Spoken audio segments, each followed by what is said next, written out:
We invited more people, but they didn't show up, so we can have an intimate conversation that's meaningful. Because as you can see by what's in front of you, this is not about us. This is about the young people in the room and all your friends and our future generations. It's very, very important we start to look to the future. And we've been talking about having and fostering green, sustainable, and resilient communities. We fortunately in Newburyport have the Resiliency Committee that's done some good long-range work, but basically the reason we're here is nobody is looking out to the future. It's a little bit sad, but it's an opportunity. Every problem is an opportunity. So we've taken this opportunity to keep this message alive that we want to have something that's going to work robustly for future generations. And we're in a place that is doing yeoman's work, as you'll understand by the end of this conversation. So I would like to have Sarah Landry, who's the Executive Director of the COA, speak personally about what this specific location we're at means. And then Lon Hochmeister is going to speak as a resident of Newburyport and a board member of the ACES organization. Thank you. I'm going to sit next to you. Okay. Good evening, everybody, and I'm so glad to see so many happy faces here this evening. So this is a really important program that we're doing here at the Community Center, and it's really exciting as part of the Council on Aging to kind of be in the forefront of this endeavor.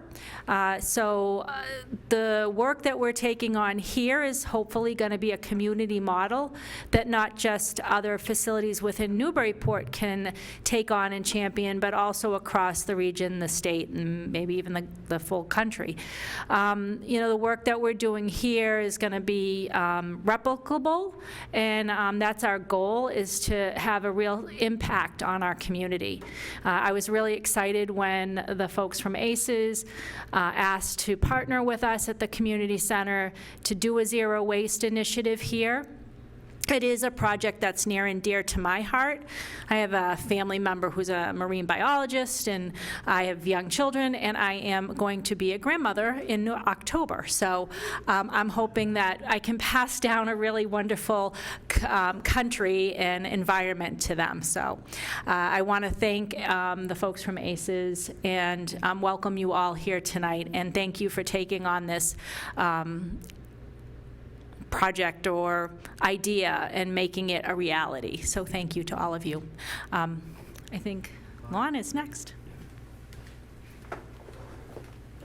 Hi, I'm Lon Hochmeister, and I'm on the board of ACES. I'm also on the Sustainable Communities Initiative and the Reduce Waste team. But my great love is water and protecting nature, and that's one of our other initiatives. But Art said to be positive and talk about all the neat things that are going on. This is one thing that's definitely going on in sustainable communities, but part of that is going to be our water quality, water supply. And I'll give you 2 examples of positive things that are going on. So this afternoon I was on a 2-hour Zoom call with people from Massachusetts, New Hampshire, Greenbelt, all kinds of different people from the 2 states, and we were talking about finalizing a Merrimack River watershed conservation plan. We've been working on it for 2 years, and this is communities, groups, it's a public-private collaborative, and we're all working together to try and come up with solutions for the future.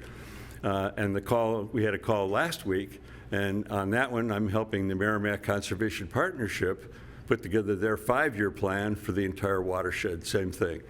So, and again, it's different agencies, different nonprofits, and industry, everybody you could think. EPA was on today's call, 2 people from EPA were on it.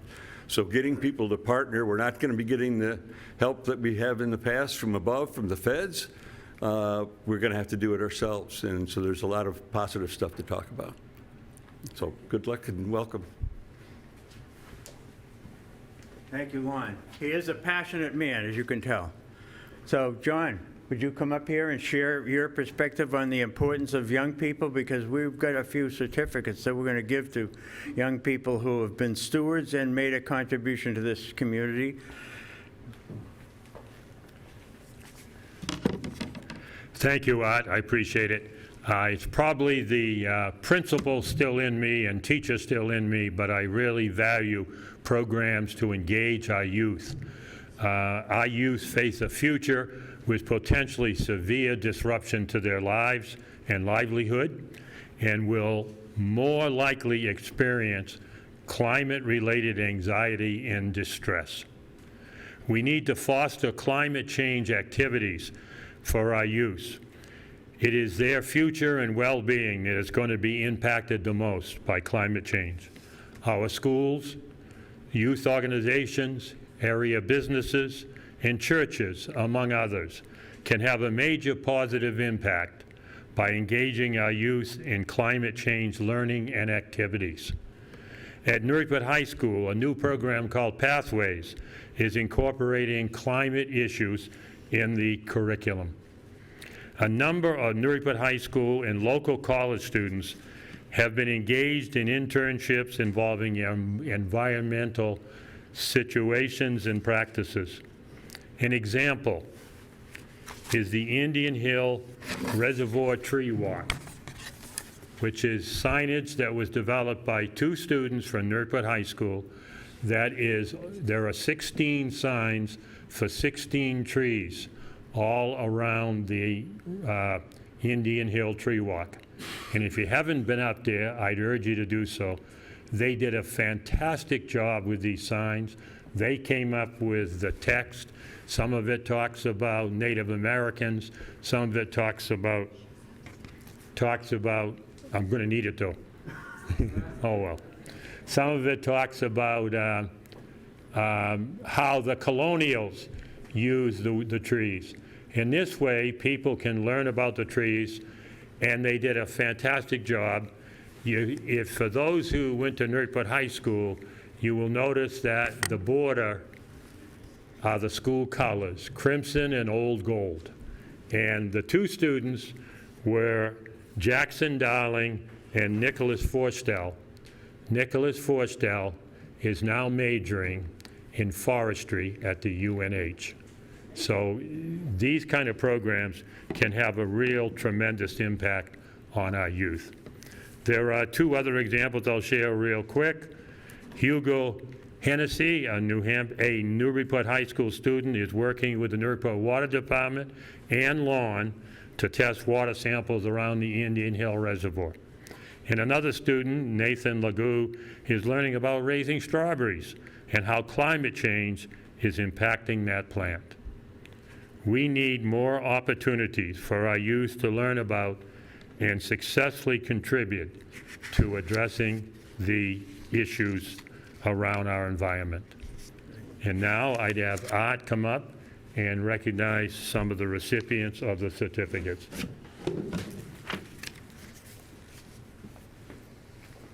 We've started a stewardship recognition program a couple years ago. And the first certificates that were really provided to people were around the Atkinson Tree Walk, where there's 14 signs in Atkinson Common to identify the trees and allow for people to zip on the QR code and learn about the trees. So our parks are an educational center. But actually, before they started, we had a young man named Caleb Bradshaw. Caleb, in the 9th grade, was able to become our website content coordinator. And I want you to come up here, Caleb, to say something about what that has led you to do and understand. Now, all right, Caleb. All right. Caught me off guard a little bit, but Yeah, I'm since just got back from my first year of college, and so I guess one, just being aware of all sorts of the different computer systems that I'd use. I mean, even just Excel and that sort of thing in the 9th grade was definitely eye-opening, and I just started an internship this past week where I've been doing a lot of work on Excel and some other stuff. But aside from that, just getting to talk to, I've kind of known Art for a while, but some other people here in the room, kind of got to know them throughout the years, and gotten to really just build some relationships with some people in this community that, as a 9th grader I might not otherwise get to know. So that, along with, kind of helping share my love for the environment and the outdoors, kind of really was a meaningful part of what I got to do just for my early part of high school. So. And you can see the results of his work on our website. So Yes. Caleb, thank you again. Thank you. Okay, so this is good.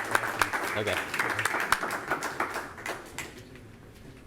The second person that we have in the room started to make a contribution also in the 9th grade, where without really any supervision direction, Sophia Franco developed a PowerPoint presentation about what ACES was about. And the amazing thing, she did this by just becoming inquisitive and pulling the information together into a story that we have used to talk about what ACES is about. And so also, Sophia was involved with other issues, as well as a cleanup on the beach, as well as a report on waste. So she gained a lot and gave a lot. Sophia.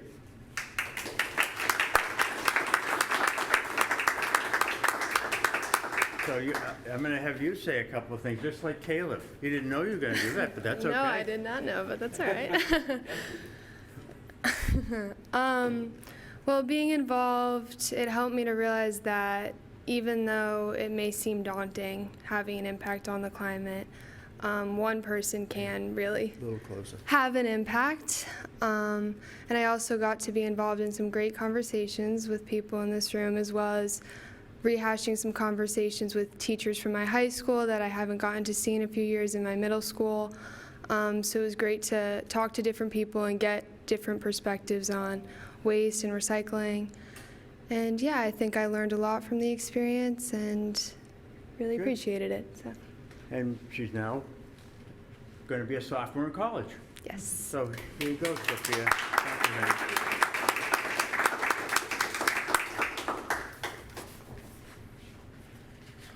Now, the next certificate is going to a current student leaving Newburyport on her way to college.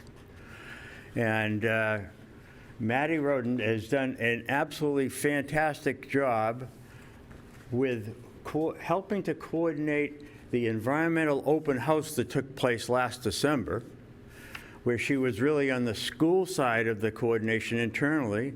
And then she's been working with Lon Harkmeister on a project to make sure that we have an updated survey of 2020 information around river users of the Merrimack River, what they really feel.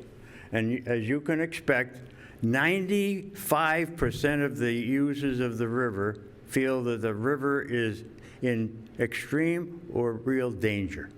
So that's information that can be used in legislation to have monies devoted to cleaning up the river. May not happen for a couple of years, but nonetheless, because of her work that's happening, we're going to have an up-to-date report. So Maddie, if you would come up here for a minute.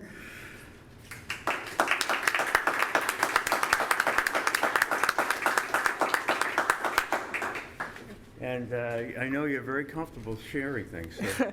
Yeah, so this survey really was about the public. And what I really learned is that people are what matter. People are the people who are going to make change. So I've really took the time to read through people's thoughtful responses, and everybody's super passionate about this. And I know there's a lot of people out there who are, and together we can make change. So I really am passionate about finishing this project, complementing the data with the public perception, and creating a comprehensive report, because that's going to give us the best understanding of how we can move forward and have clean water and give that back to the communities.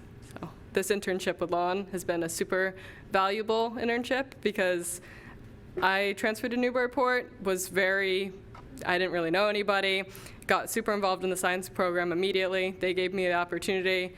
Then I had the environmental open house where I kind of gave that opportunity back to other students. So overall, my experience has been amazing. And I am now going to go pursue aquatic ecology in college and continue down this path.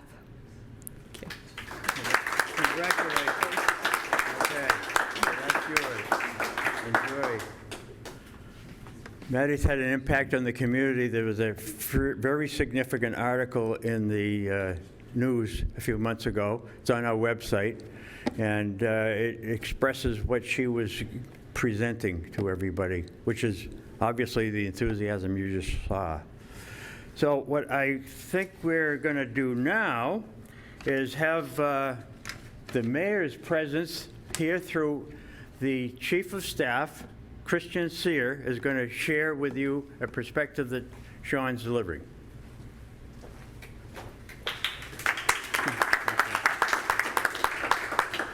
Thank you, everybody. Sadly, the mayor is not able to join tonight. My name is Christian Sear. I'm his Chief of Staff. And I'm just going to read a message that he had for the community. I also want to congratulate the environmental leaders who just got the awards. Again, thank you for your work in the community. So dear community, friends, and neighbors, thank you for stepping forward to be part of this vital conversation about the future of our community. Your commitment to building a more sustainable Newburyport is exactly the kind of grassroots energy we need to take meaningful action and lead by example. Massachusetts has set ambitious but necessary goals for 2050, including achieving net zero greenhouse emissions and a 90% reduction in waste. If we're going to meet them, cities like ours must take a lead with bold, community-driven action. That starts here and now with all of us. We are launching this coalition with a focus priority: reducing waste across our community. Waste reduction is one of the most immediate and tangible ways we can make an impact cutting emissions, reducing costs, and building more resilient systems that reflect our values. Whether it's expanding composting, reducing single-use plastics, improving recycling, or rethinking how we manage our materials, every step moves us in a direction for a healthier future. But this cannot be done in silos.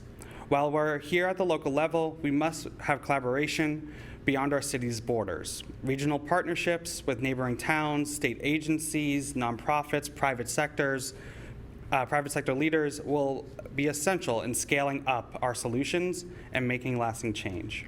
Sustainability is a shared challenge, and it demands a shared commitment. This coalition will be a space for ideas, innovation, and coordination, not only within Newburyport, but across the region.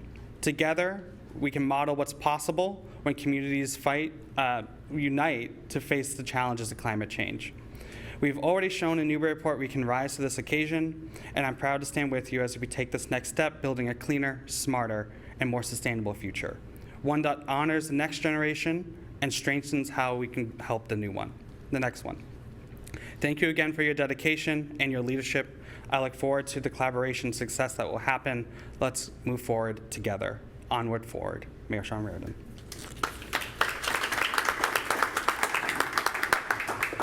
Thank you. You know, I'm a little remiss in that I didn't share the flow of what's happening tonight. There's a little context being provided by the earlier information. The future has been evidenced by the young people who are here, but this is just for context, because at the end of the conversation, we're going to be at each table answering a critical question for going forward. The mayor's message that Kristen just read is exactly to that point. 2050 is only 25 years away. So a great new team member for ACES is Michael Watkins. He's now going to share a little perspective on part of the backdrop.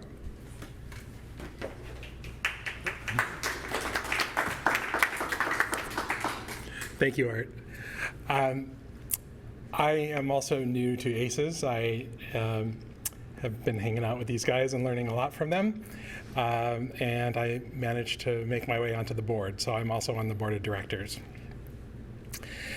So I kind of have started to parallel this journey here with Towards Zero Waste, and probably came at just the right time in December, and I've seen some of the other community gatherings we've had to get input. So this was a intense process, and we've been collecting questions from all of you and others at the previous meetings to figure out, you know, what do we need to do to tackle this problem of getting down waste down 90% by 2050. So it's a long process, and Lon over there would say, Michael, you should emphasize just how much work was done, because there was a lot of work done. And in previous meetings, I've talked about using AI to help. We don't completely rely on it, but it sure has accelerated research. And I've learned a lot about AI, when you can trust it and when you can't trust it. So we got all this input. It was a lot of questions, and I used AI to help process it, to categorize it. And you know, there was some overlap in some of the questions, so we kind of smoothed things out a little bit. And I used the word distilled. We kind of distilled it down to 48 independent waste questions. Then I spent time doing research with AI to individually put in each question and see what the answer was, and collected that. That resulted in a 60-page document, kind of 1 page of answers for each question, a little bit more. It was a tremendous amount of work, and if you had to do all that by hand or research at the library or on the internet yourself, it wouldn't be done yet. So I guess I just want to emphasize that. So I mentioned we kind of categorized things. So we got all those 48 questions down to 6 categories. They're here. I'm not going to read all of them, but you see community and engagement is in green, and that's what we're going to focus on at the end of this meeting, getting your input on the specific questions. There were 7 questions.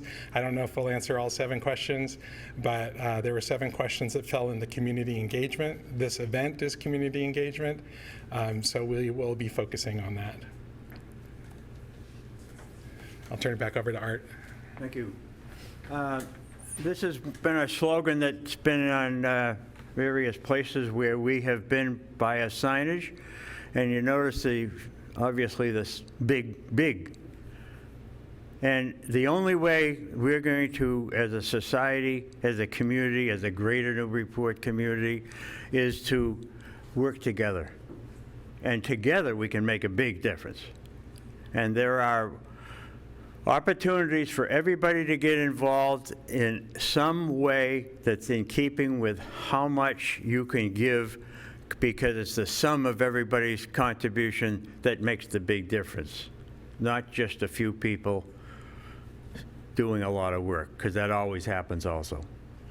And I implore you to have friends connect with what we're doing so that we together can make it happen. Okay, now we're going to have a little insight into what's happening here. Am I right? Yes. Ben Iacono, who has worked with Sarah, as she said, has been a leader on this project. As Sarah mentioned, back in September, we initiated a conversation with Sarah, and she enthusiastically jumped right on that idea. And basically, we were looking at this facility to become a model for future facilities, similar facilities, not only council on aging facilities, but community facilities. And we were going to use the users and the facility to develop this model of how we could attack waste. And it was a challenging scope because this facility has got day users, which are seniors, and then we have community users, which are after hours and weekends. So we have quite a strata of people that we have to work with and educate and try to fold into a cohesive type of a plan. But our goal is to turn this facility into a zero-waste facility, and we're working now with details of what that means, how to define zero waste for this facility and these users. When we looked at what the possibilities were and what the familiarity of what the users could work with, we chose two campaigns. We thought those were kind of low-hanging fruits. The food waste, basically segregate food waste that is being used here, dispensed here, and brought in for different organizations. And reducing the use of plastic, because this is a very active facility. There's a lot of things being in, exercise classes being used, water being used, liquids being used, and those were the two campaigns that we currently have active, and we've been working on those since October.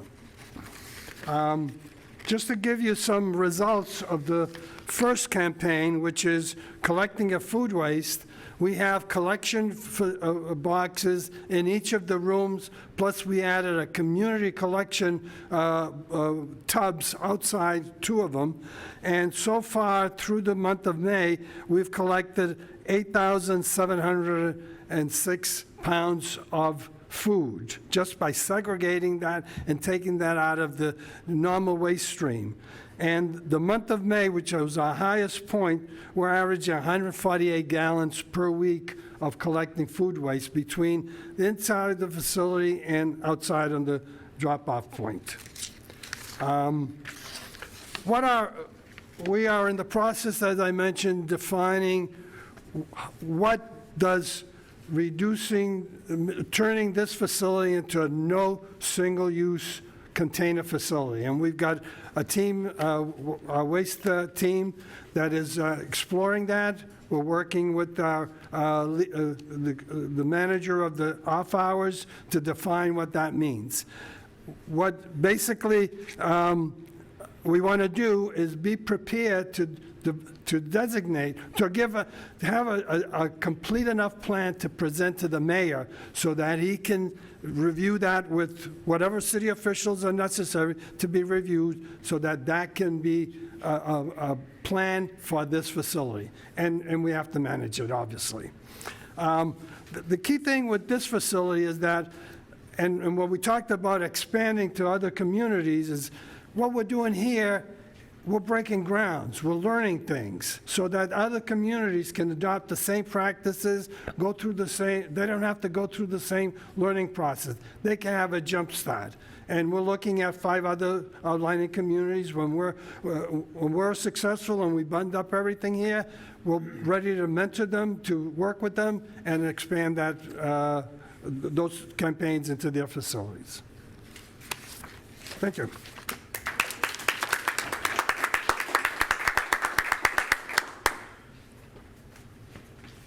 So again, what Ben just indicated is by working with the other communities, actually from the beginning, because we're an ecosystem versus a community boundary. So together, we really shape how we can collaborate for 2050 in dealing with towards zero waste. And it's one habit at a time. It's becoming aware and then acting. Because it's not just 2050, it's the idea of looking to the future, as we have not been doing, setting a goals, and then doing it collaboratively. I can't say the word collaboration enough. And Michael's going to go through some of the things that we pulled together through all that research. That 60 pages of information indicates things that we need to consider. So would you talk about that? Yes, sir. And you're going to have to be condensed. I'll be condensed. All right. Thank you, Art. All right. So I can say I'm a little bit old school, because when I learned about these, it was the 3 R's. The 3 R's became the 5 R's, and the 5 R's became the 7 R's. So here they are. These are all important to help us reduce waste. And as I did this project, it affected me personally. I started reflecting like, okay, I want to share this knowledge with others, but I need to take this on and live this myself. And I'll come back to that and talk about how it affected me personally. But there's also beyond the 7 R's smart waste stewardship.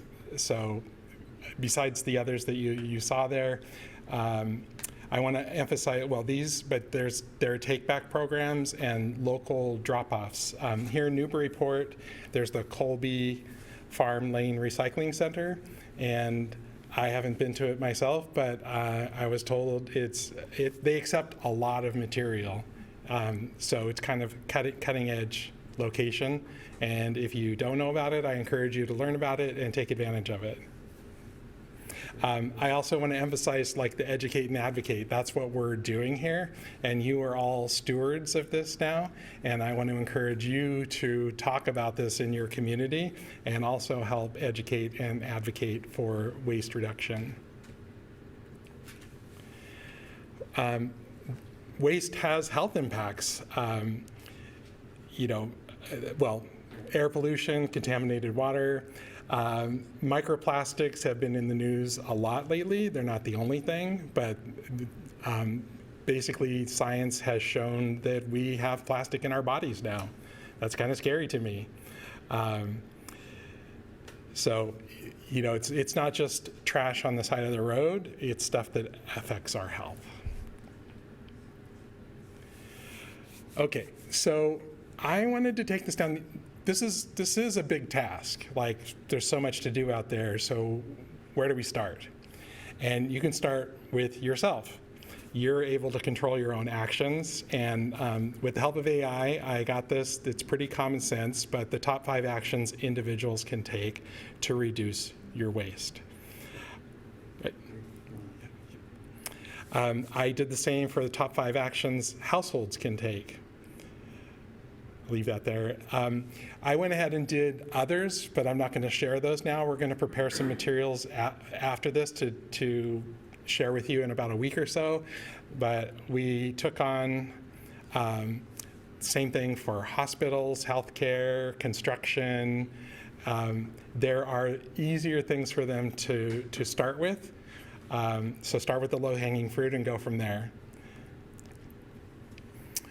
So just wanted to share this. So I mentioned I'd say personal journey. So there's the 7 R's. They can be transformative, rethink, and refuse. This was the first one that really resonated with me. As I was looking at these, I thought to myself, if you don't purchase something, if you don't consume something, it can't become waste. That's probably the absolute #1 thing that you can do, is just think about your buying habits. It cascades. It's the packaging that comes with whatever you buy, but basically, if you don't need it, you don't want it, don't get it, then it can't become waste. That's powerful. I love to cook. I do most of the shopping for my household. So you can make healthy meals from whole food, and most of that whole food you can get at the grocery store or other places in bulk in the produce section. Because they're making it harder, they're wrapping cucumbers in plastic and all kinds of things. But, maybe go to your local farmer's market and buy things directly from the farmers that are not packaged that way. And lastly, packaging. I have a good story that I wanted to share. So I'm a tea drinker, and I like Twining's tea. When I first started drinking it, it came in a paper package like this. Great, you can recycle that. Then they changed to this. It's plastic metallic film. This is not recyclable. This is not sustainable. So I decided to write to them. I wrote to them, shared my concern about sustainability. They didn't make a commitment to do anything. They acknowledged they're very polite. Some time goes by. It was probably even 2 years. I open up my box of tea. They're back to the paper. Okay, I wrote them and I said, hey, I noticed you switched back to paper. Thank you very much, I appreciate it.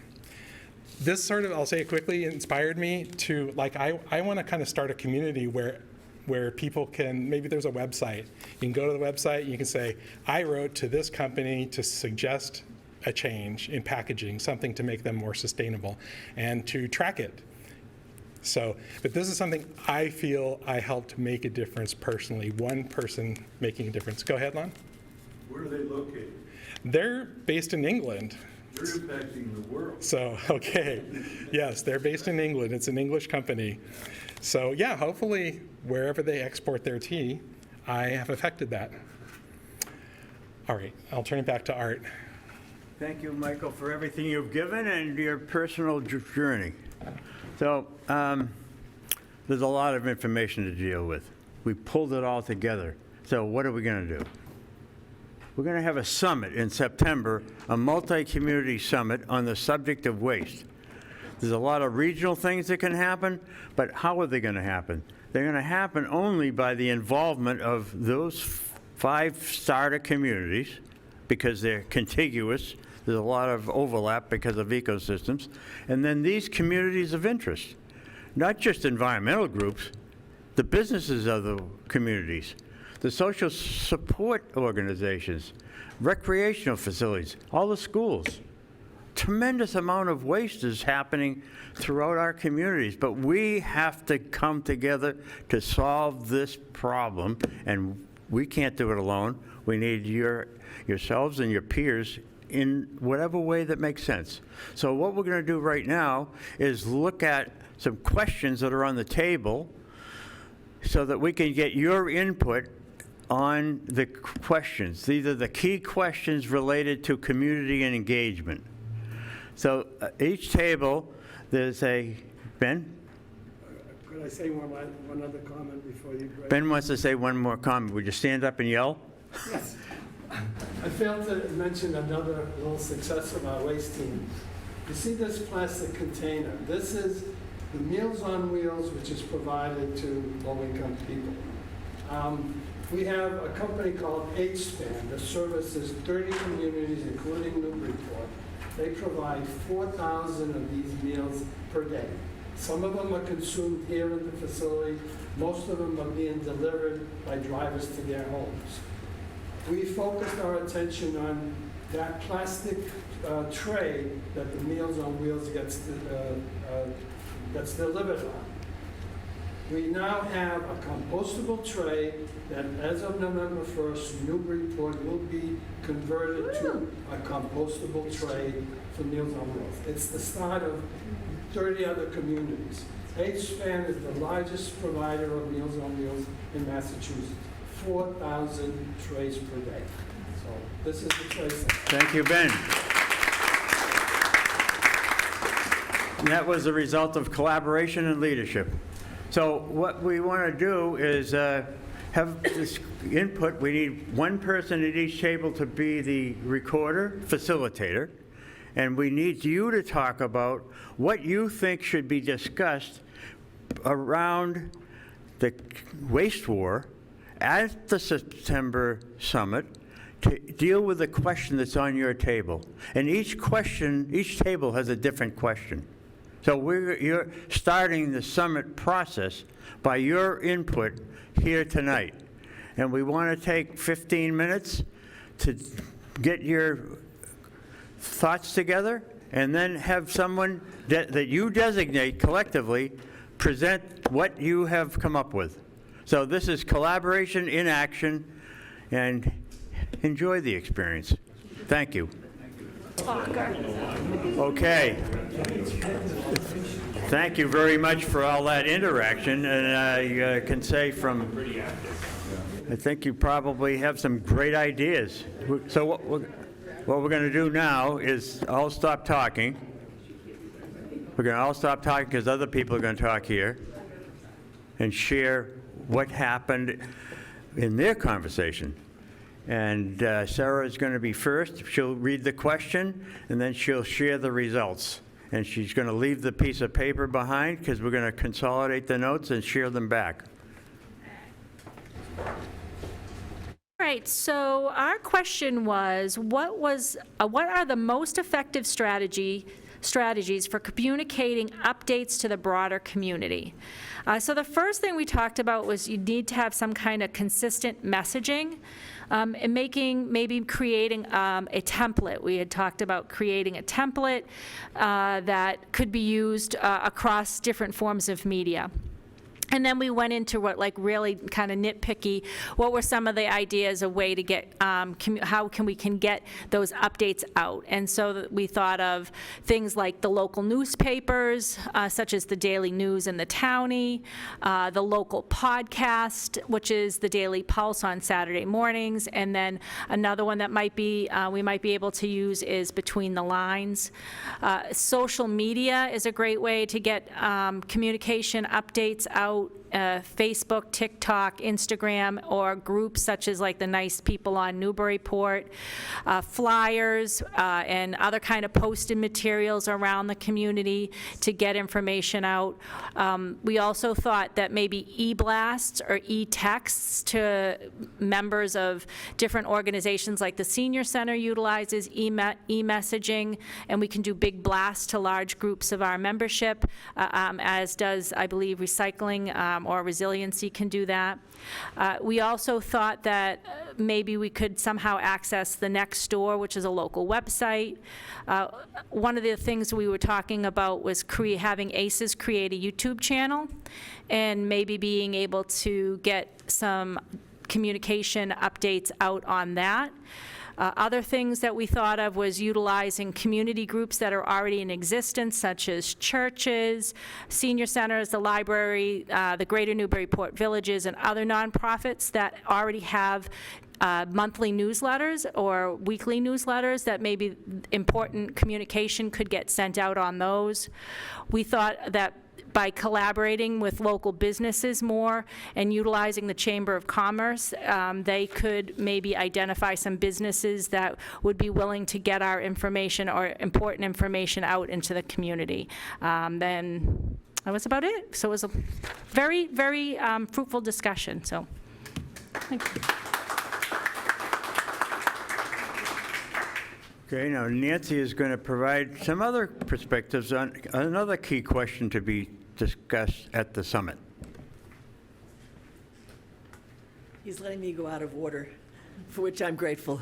So our question, which was interesting because we had no youth, our question was how might we empower young people to have a voice in shaping the initiative. But we didn't have a school committee woman, so we actually got a lot of information, as working about what the schools are already doing.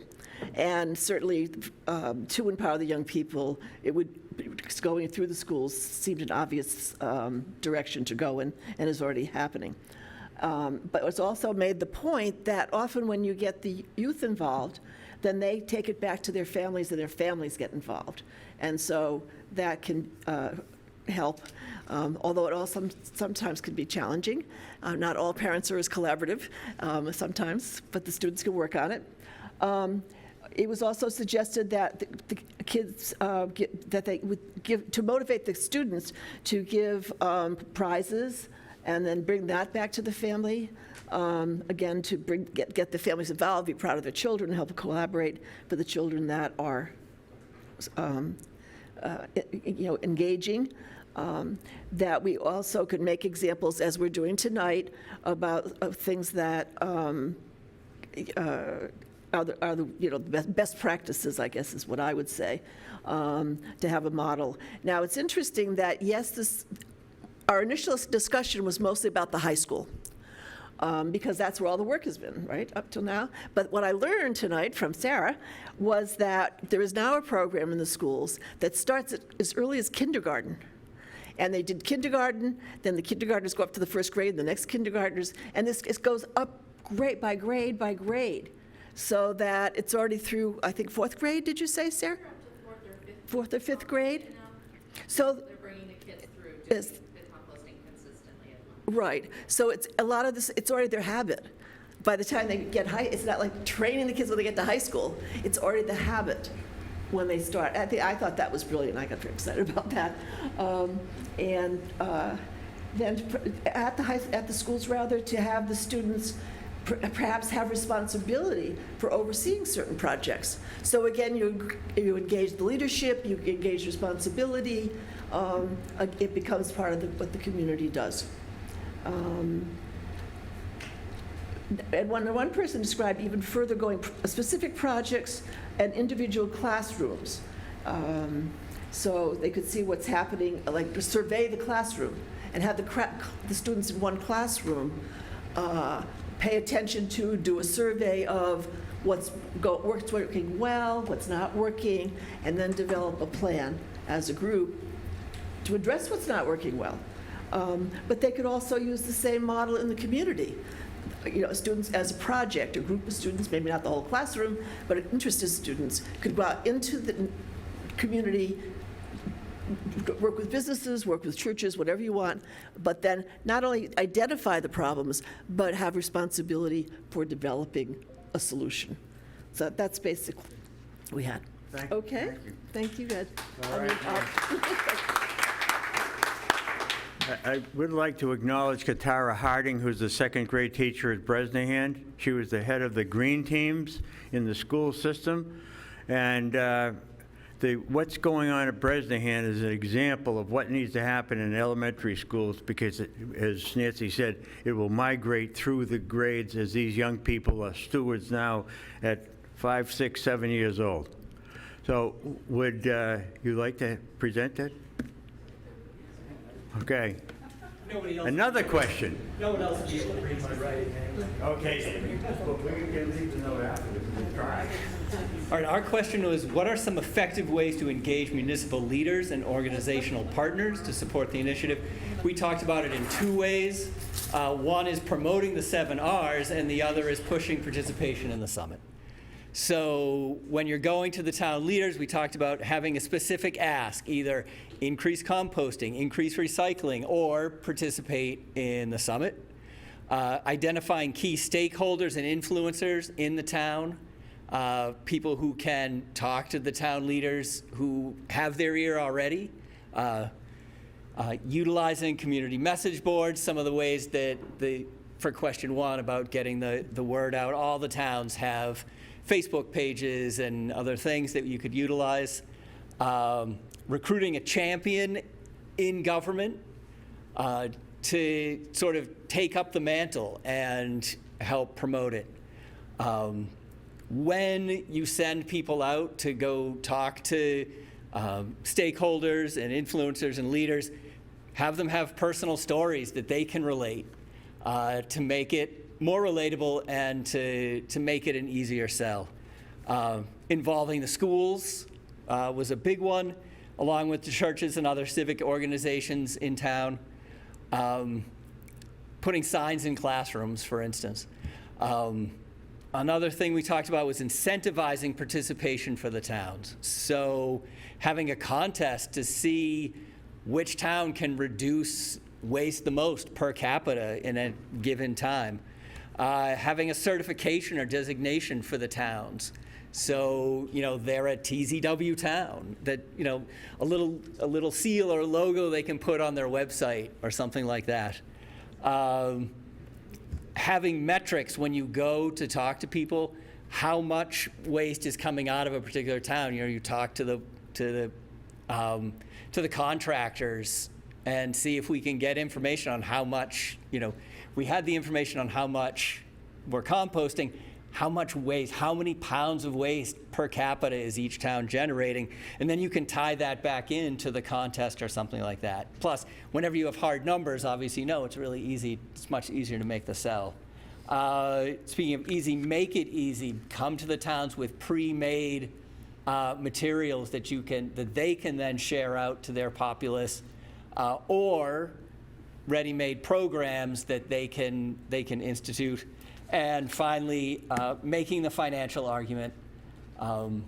Most of our towns pay to have their waste taken away, and they pay, if we can reduce that waste, how much is it going to reduce the bill? And that's an argument that they can then make to the citizens of the town. Thank you. Great. So that reminds me, I have to get David's email address, and anybody else who's in this room that doesn't have their email address that's with messages from me, I'd like it because I'm going to send you the report. Okay? A lot of great ideas so far. Molly, would you like to be next?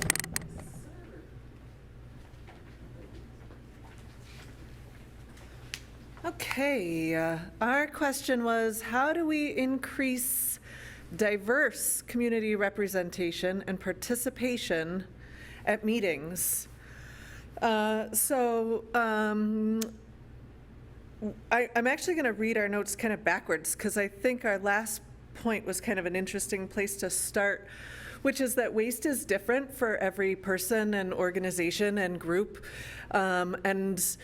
Approaching people, recognizing what they think is or they can do about waste is maybe going to resonate with a more diverse array of people, rather than focusing maybe just on food waste, construction waste, or landscape waste, other kinds of waste. And then also recognizing and building awareness of the existing and ongoing good work that is already being done by different people that we may not even know is going on.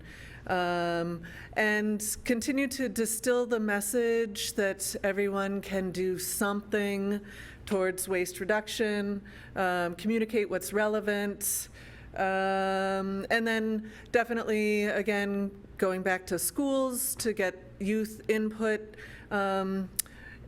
student representation, opportunities there for students. Government, state reps was also mentioned as a way to potentially broaden the umbrella to increase community representation and participation.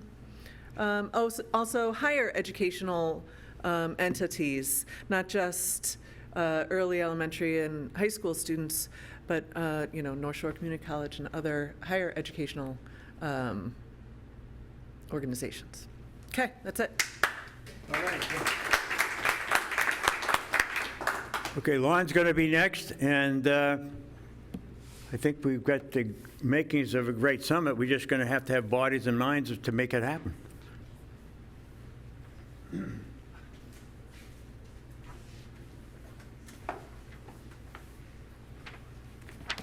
Well, we had an interesting discussion. I'm not sure if we came up with the conclusions. Mike. Yeah, Mike. Okay, sorry about that.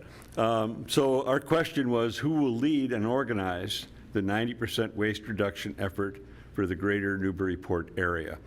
And I guess we started out the discussion saying, well, right now, ACES is working with the various communities, reps from the communities, fostering, trying to get this whole operation going. But once the ball is rolling, we'll contribute and be part of it. But it really has to be done by the individuals that were in the previous slide to this, representing them. So the 5 communities that we're talking about, and that might go up to 5 or 8 or something like this, but the communities and the organizations, businesses, the other people on the other side of that, we had a map of the our area up here, and we had the circles that showed the cities. That's the group we're trying to get to work together to come up with a sustainable communities program. So leadership on that, then our discussion went off to that is the leadership has to come from representatives from that group. So that group will put together some type of a sustainability committee, development team, something like this. So so I live in Newbury. So we've got a person, Kristen Grubbs, is the head planner for the town. She's interested in this. She would be on some kind of a team like that. And then that group would get together and organize the meetings moving forward. So that would be, they're talking about having that being the organization team and the leads. And then, let's see, what else did we have? And then the suggestion was, for the summit, is having individual groups, like municipalities getting together and talking about what they want to bring to the summit, and then having the environmental groups bringing what they're going to have, would like to present, have that all get presented at the summit, and then make decisions on how you're going to move forward. That's what we came up with, I think, right? Okay, correct me. So, yeah. So, there's a diverse amount of thinking that's happened. I mean, when you think about creating a summit, there's great input. We just have to have the people to help make that happen. But thank you for your thoughtfulness in tonight and sharing with yourselves. I mean, the idea that in the Molly's table, that we've really got to talk about this from the point of view of the person, not the waste stream or the community out. It's individuals who are working in the industrial park who have done great things. They need to have conversation in their language versus household language. Very smart thinking about when the world of communication is based upon that. We have to use it. So, anybody have anything they want to say? Christian, thank you for being here for Sean. Nancy? Just one little thing. I think one of the things we've got to talk about is how to make it affordable. I'm thinking about the way I receive meals, 2 meals a week, so I don't have to cook. But I noticed that she's got packaging that can't be recycled. The question is how to make it affordable given the dynamics of the... Make her aware of the issue, but then that's no good unless you can offer an affordable way to do it for a small business. And how to make waste management affordable for small businesses, or how to have waste be a reality for the small business so they plan accordingly, because it ain't going to get any cheaper. That's the reality of what we're coming down. Yeah. Any other comments? Okay. Appreciate everybody, and email addresses that I don't have. Yes, I also just wanted to thank everybody for coming and participating. For me, I'll call this activism. This activism is new for me, and I'm really excited about it, and I'm excited to see the community excited about it. And this is probably the most community-centric thing that I've ever done in my life. And I've done things, but this, there's really a good community here. I'll also give a plug, because Art and Lon bring it up every once in a while. I don't even live in this area. I live in Acton. But I met these guys. They're great leaders, and I wanted to be part of what's going on here. It's also had the benefit of, I'm learning all of this stuff. I am taking it back to my own community. Acton has something called Green Acton.